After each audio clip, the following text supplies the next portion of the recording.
Bueno, voy a tratar de contestar algunas preguntas, unas son repetitivas, entonces voy a tratar de abordar un poco las presentaciones en la mayor cantidad de las cosas. Dice, ¿por qué el balance social tiene una mirada más del sector cooperativista y no busca tomar en cuenta los otros sectores?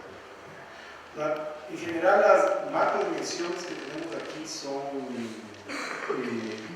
dimensiones generales, digamos, no están hechas para el sector cooperativista, están hechas para la economía popular y solidaria. Simplemente para la aplicación que hicimos, digamos, para el ejercicio, para el estudio, nos resultó un poco más fácil por la captura de información y por la aplicación con las cooperativas.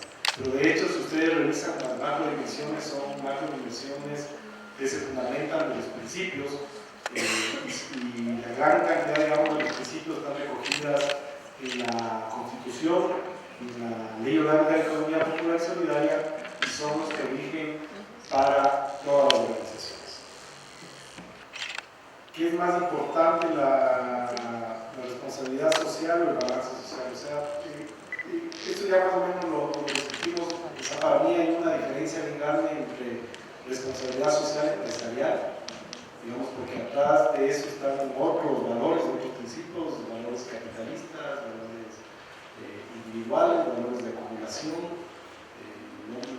económicos individual y maximización de la ganancia individual. En el otro tenemos otra lógica, los principios, los valores, otra forma de distribución. Y me parece que el sector de la economía popular y solidaria, el instrumento, al menos lo que se está debatiendo desde los avances teóricos, la implementación a través de la academia de este tipo de mecanismos, es justamente basado más en el balance social y los principios que rigen un poco este sector. Entonces, desde mi punto de vista, sin duda alguna, el balance social es lo que debe primar en el sector. ¿Qué ha hecho la superintendencia para difundir estos conocimientos de balance social? ¿Cómo difundir el balance social en los cooperativistas del país? ¿Desde cuándo se debe generar el balance social? A ver, bueno, gran parte de las cooperativas ya tienen un poco esta encuesta, porque ya se hizo en el año anterior y más o menos ahí tiene ya el primer lugar. Esto lo presentamos el año anterior en las jornadas que realizamos nuevamente la superintendencia. Y luego la idea fundamental es tratar de difundir esto en talleres que vamos a tener de capacitación de la superintendencia para que vayan empapándose un poco de la metodología. Y claro, lo ideal sería que se pueda implementar a partir de este año y podamos tener un balance social remitido nuevamente a la superintendencia, tal vez a finales de este año, ¿no? O principios del siguiente, es decir, que recoja un poco la trayectoria de este año 2015 y de lo que se ha podido en cada organización evaluar, digamos, con este balance. O sea, sin embargo, yo nuevamente quiero regresar a la importancia del balance social más como una herramienta de la propia organización, porque si bien aquí tenemos algunos elementos que pueden ser generales, que parten de los principios establecidos en la ley, pero luego hay especificidades muy propias de las organizaciones, que están muy enmarcadas a su visión, a sus valores y un poco a su propia actividad y el acuerdo social que quieren para cubrir las necesidades propias de las personas que se organizan y que se unen para este trabajo en el marco de la economía social y solidaria. Entonces, ahí sí me parece que además de esto, me parece que las propias organizaciones también deberían trabajar en esos elementos que les permite evaluar, o sea, qué avances tienen en términos de la mejora de condiciones de vida y del trabajo que van a hacer. Las organizaciones de economía popular y solidaria cumplen una labor social. ¿No sería mejor identificarles como que tienen otro tipo de lógica? En el balance social no hace falta una macrodimensión de participación. O sea, claro, justamente idea del balance social.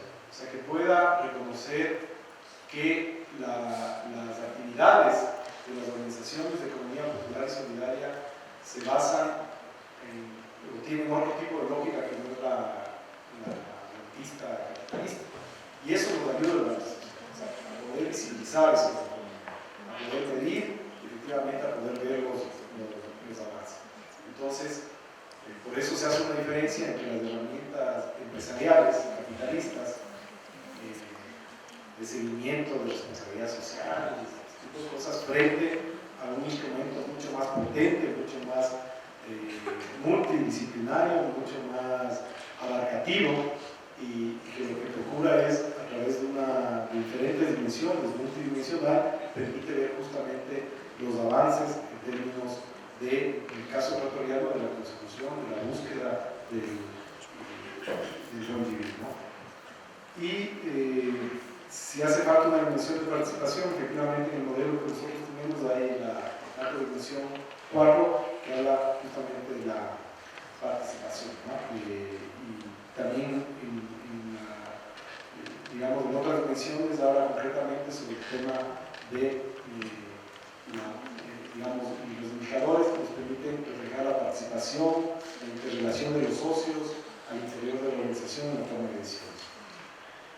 Existen empresas privadas constituidas por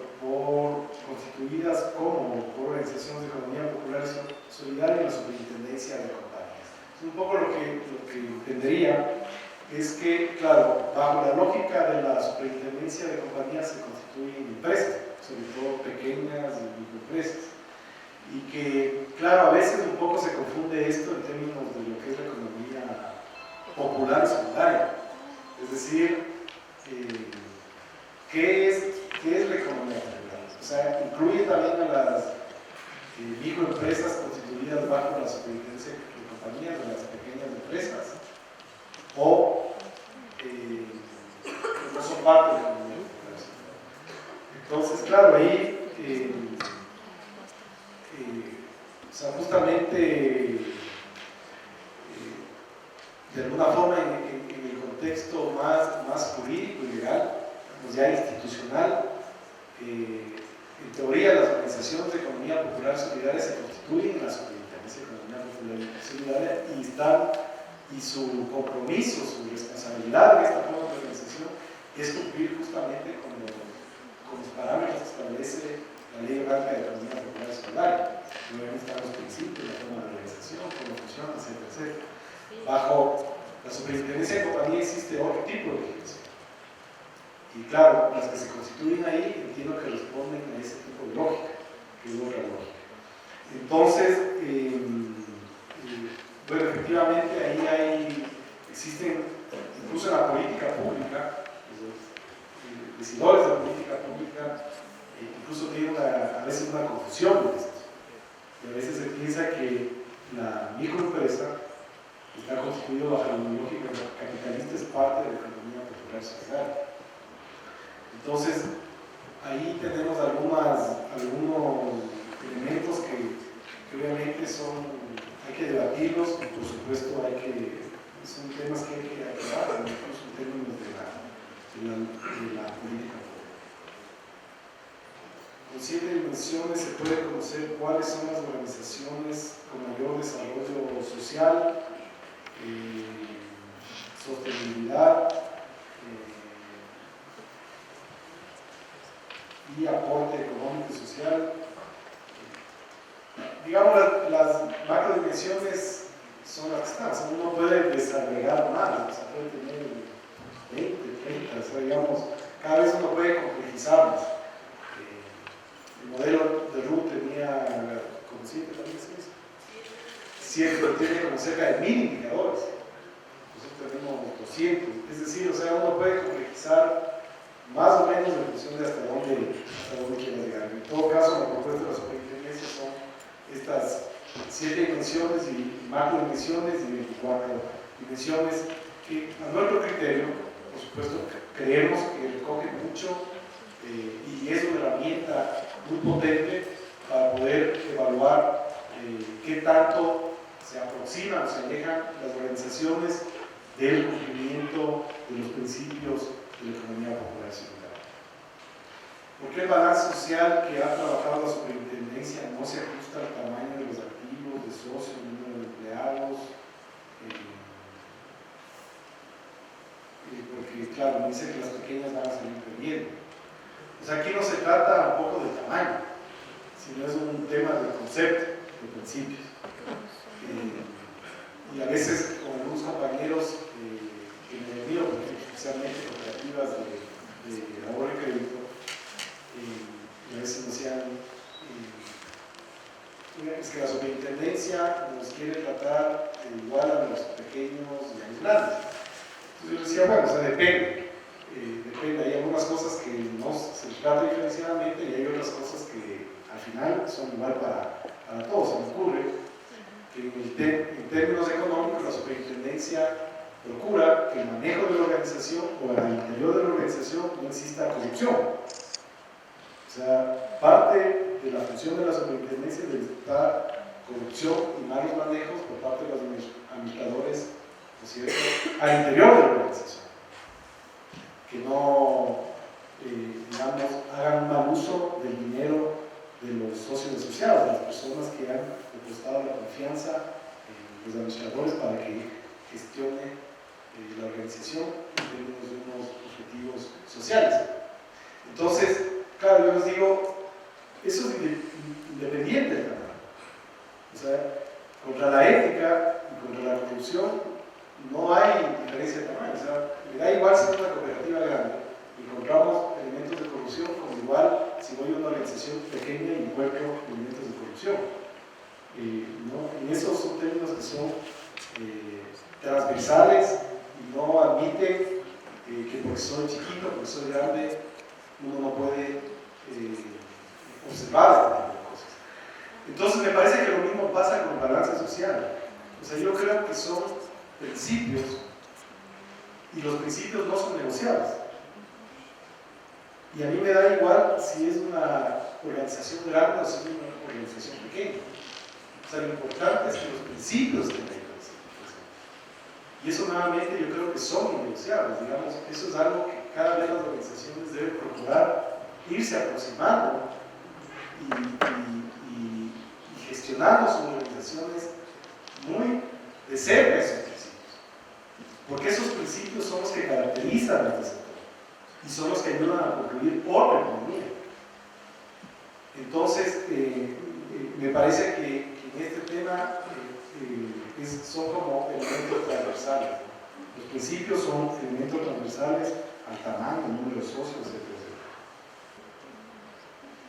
¿Qué políticas públicas en el Ecuador aseguran el desarrollo y efectividad de la balance social? O sea, yo creo que ahí sí hay un déficit de la política pública. En promover el tema de la balance social, en auspiciar este mecanismo y efectivamente luego tener los instrumentos adecuados para la aplicación de la balance social. Como superintendencia nosotros avanzamos en esto y vamos a seguir avanzando como ley capacitando. Pero nosotros somos ente de control, de supervisión. Mi campo no es, yo no soy hacedor de política pública. O sea, contribuye a la política pública, pero yo no soy parte de la Junta de Operación o del Comité de Política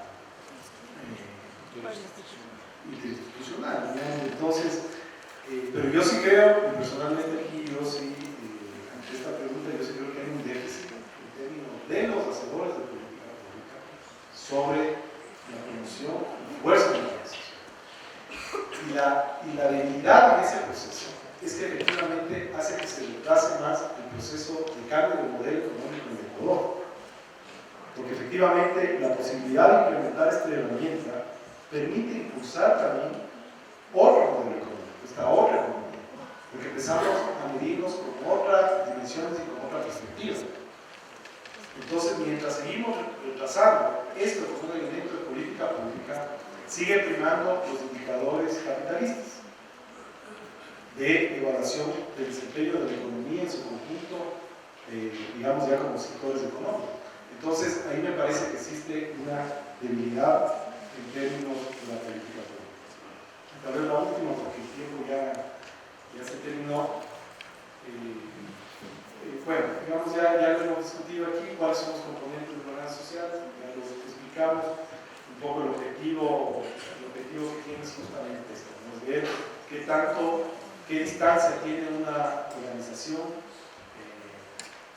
frente a los principios que están establecidos en términos o que rigen al sector de la economía nacional.